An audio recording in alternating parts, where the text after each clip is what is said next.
That's the kind of opening that frankly does a much better job of describing it than I could possibly could. Intelligent Qube was released in 1997 for the PlayStation 1. It was developed by G-Artist and published by Sony.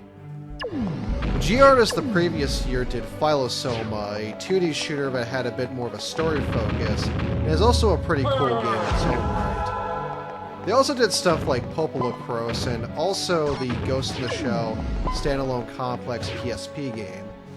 And by the way, that's also a pretty good game, especially if you're a Ghost in the Shell fan, but I digress.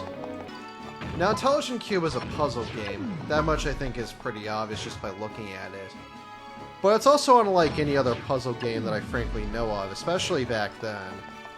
It's a pretty straightforward game to get down to it. In fact, there's probably some people who are watching this right now who've never even heard of this game, have probably already figured out in their mind how this game even works.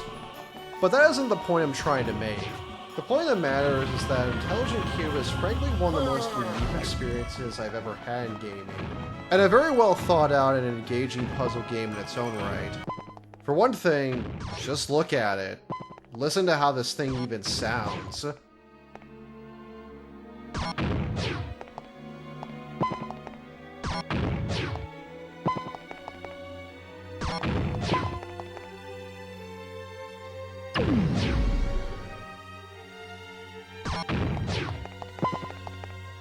It's the kind of game that frankly just speaks for itself and is really conveyed from just first-hand experience with it. Intelligent Qube just frankly feels like no other puzzle game out there, and there's no doubt that part of that is due to the music. The music was composed by Takayuki Hattori, who composed for Martian successor Nadesico and several Godzilla movies, and it is fantastic. Really, this whole music is really kind of an experience in its own right. It really does give Intelligent Qube a very distinct atmosphere that, frankly, you're just never going to get from any other video game.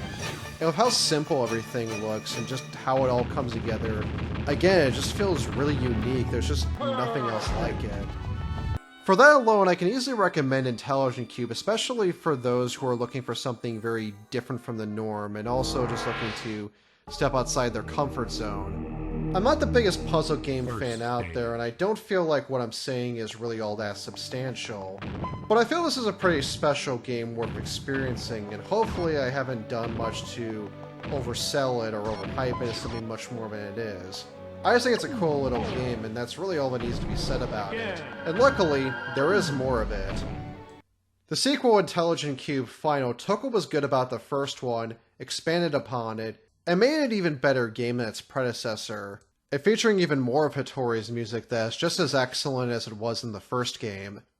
It also delved more into the surreal, dreamlike nature that was hinted at in the first game. I don't want to give away too much, as I think it's best to just see it for yourself. If you get the chance, I recommend playing both of these games back to back. They're both pretty short, easy to get a hold of, both legally and illegally, and serve as a reminder and time capsule of what Sony was like during the gaming scene, and putting out interesting games like this, alongside Eco and Gravity Rush. It's something that hasn't been seen from them in quite a while, unfortunately. Regardless, check out both of these games, and take care.